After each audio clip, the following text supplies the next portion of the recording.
Ladies and gentlemen, boys and ghouls, fiends of all ages, welcome back. I'm your host, Anarchy Ass. We are back in Riverside, Illinois today after a somewhat long hiatus where it is once again high winds. I'm sorry for that, if it interferes with the sound. But we are at the extreme corner of Riverside because we are about to visit the very Art Deco style home of this man. This is one Felix Aldericio, better known by his nickname, Milwaukee Phil. He was a hitman for Al Capone, one of the more successful hitmen for Al Capone. He devised what was known as the Hitmobile, which was a kind of rolling death car. It was a kind of super weapon that he and his fellow hitmen would use to knock people off permanently. And this is his home.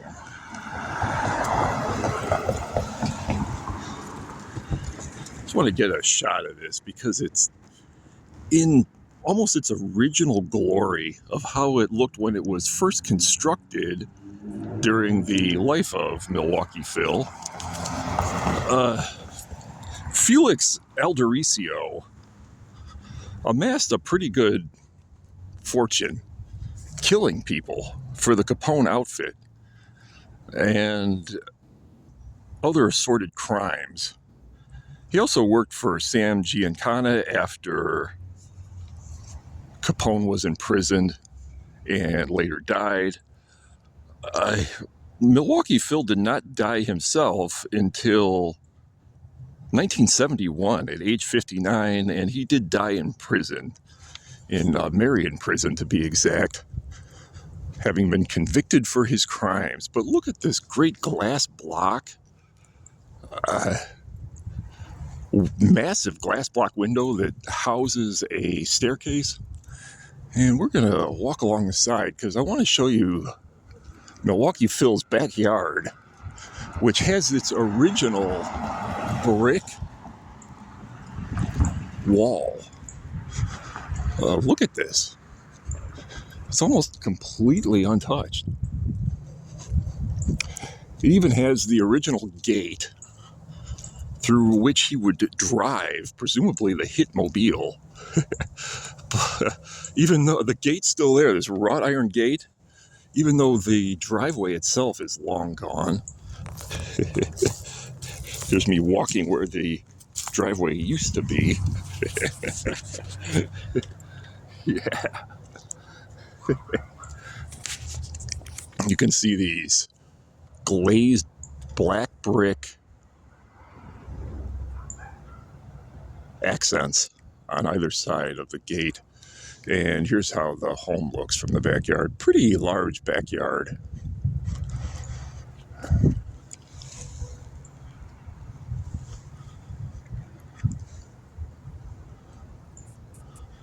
Incredibly intact. Many homes built in the Art Deco style have been heavily altered and look rather plain now. They've lost their accents and their wonderful heavy use of glass block. This style transitioning into the later mid-century modern style was really popular in its heyday. And there's even a small balcony up on the second floor with similar wrought iron balustrade.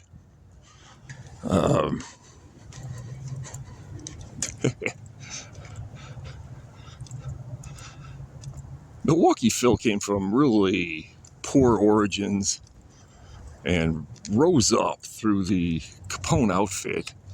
And despite having come from a really impoverished background, he really had some class and style for basically being a killer. You can see the attached garage, which would become popular later in American architecture, but was somewhat of an innovation in Art Deco style architecture. And there is a second driveway that is still intact, and this is it. And it drives right up to the entrance, and this is it. You can see the original driveway.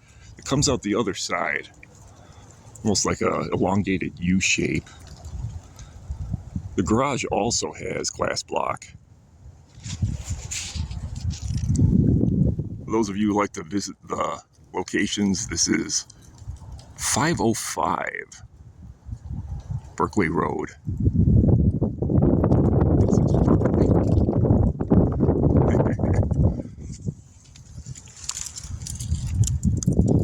Glad the wind let up enough for me to get a shot of this. And good old Milwaukee Phil. This is him towards the end of his life.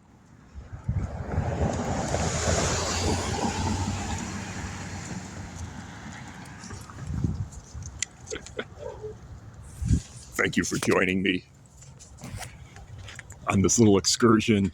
And drop a comment or hit me up on Instagram. My Instagram is anarchy_ass. If you want to see more videos of area mobsters or even guys in minivans who pull out and stare at me, have a nice day now. Or if you want to see more videos on architectural history or Riverside's indigenous past. On many occasions, I've delved into the origins of Riverside, which was under the control of the Potawatomi tribe for many years. Definitely check out my video on their burial ground here in Riverside, and let me know what you want to see. It's good to be back. Until next time.